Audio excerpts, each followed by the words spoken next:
All right, some of the tools that I use in working with wood is, believe it or not, the chainsaw. This one has a fairly good sized blade because that's the one I use to cut through the log and sometimes down the length of the log. And then I have this special one here that has a special point on it. This goes down to the size of a quarter.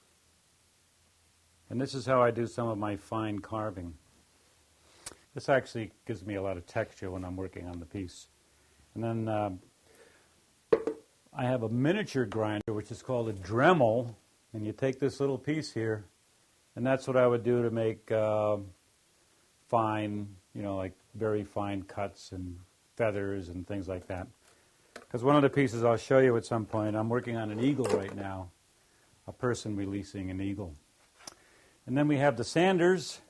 You have to get this, a lot of times I want the surface to be smooth, especially the faces, because I put gold leaf on the faces so I can get that reflection that I want for the people to view when they see it.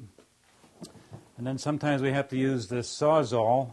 Sometimes we do have to use chisels, because I can't really get at what I need to get at without using a chisel.